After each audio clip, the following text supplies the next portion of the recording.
Este hombre andaba de paseo, de excursión, y Eso es en todo. los lugares en donde lo hacía Muy bien, hay vamos a preguntar. nieve casi eterna, pero de repente la temperatura cambia y empiezan a deshielarse los montes, y ahí se encontró una bomba con 100 años de antigüedad, y agarró su bomba y se la llevó para su casa.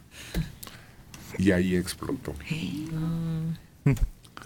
Llevarse así a su casa una bomba de la Primera Guerra Mundial que encontró en una excursión terminó siendo mala idea para este turista italiano, Alejandro Marini, de 35 años de edad.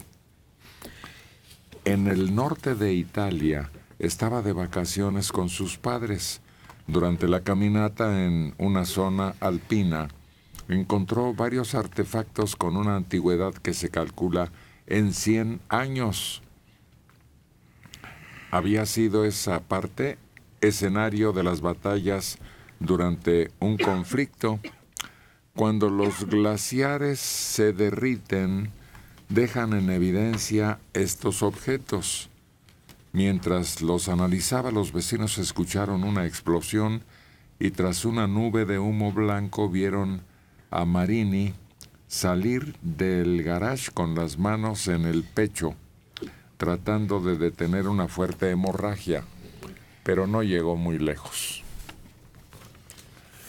Por curioso, por esa gente que toma objetos como si fuera un museo su casa.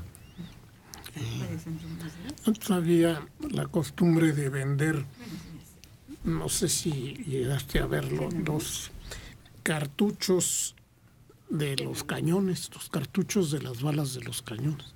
Entonces muchas gentes tenían en su oficina o en su casa un cartucho de cañón de campaña como florero.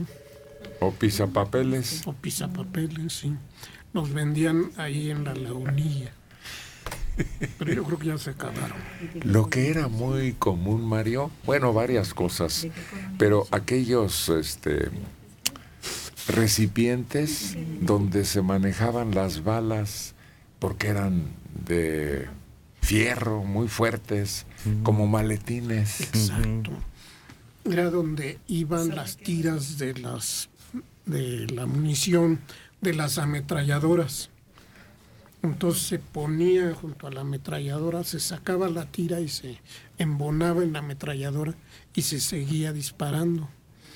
Pero durante muchos años fue la lonchera favorita de los albañiles. Sí, y hubo una gran cantidad de uniformes norteamericanos principalmente, pero también italianos y alemanes, que se usaba en aquella época del rock. ¿Sabes qué vendían mucho? Los cascos antiguos del ejército mexicano, que no eran como los de Estados Unidos, sino que tenían una especie de bandita o de cresta en la cumbre, como los del ejército francés. El ejército mexicano usaba ese tipo de cascos. Pertrechos de guerra tuvimos aquí. Algo de lo más espectacular eran aquellos reflectores antiaéreos que se usaban como publicidad. Y los cines que se hicieron cuando desmontaban y volvían a montar un hangar. Se decía que el Sonora era de esos. Sí. Sí, había varios cines que se inauguraron de un jalón, que eran grandes.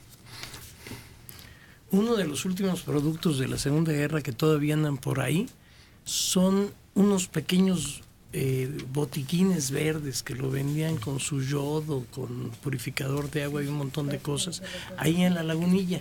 Y todavía en los mercados que están aquí en Portales, por ejemplo, donde hay mercados de cosas viejas, todavía se alcanzan a ver esos esos botiquines. Yo tuve uno de esos, por eso me acuerdo bien. Cantimploras, Cantimploras también. Insignias. insignias, sí. Luger y la Cruz de Hierro. Alcanzamos a verlo ahí en la Lagunilla. Ese comercio de desechos de guerra. Pero ahora venden armas actuales. Claro. Y también en la Lagunilla. Es el mercado negro más demandado actualmente. Pero había de todo, ¿eh? Mochilas, les faltó casas de campaña. Bueno, Botas. botas. Incluso en la Lagunilla había un personaje vestido así para vender todo esto de grandes bigotes. Yo me acuerdo de dos personajes ahí, ese y Chacharitas, que era un individuo que nunca se había cambiado la ropa de mezclilla con la que empezó a comerciar. Entonces andaba realmente en harapos, Chacharitas, y ahí se iba a sentar a vender, pero además era dueño de todas las tiendas de antigüedades de la zona rosa, así es que era un individuo en harapos, pero inmensamente rico. Chacharitas le decían a ese personaje.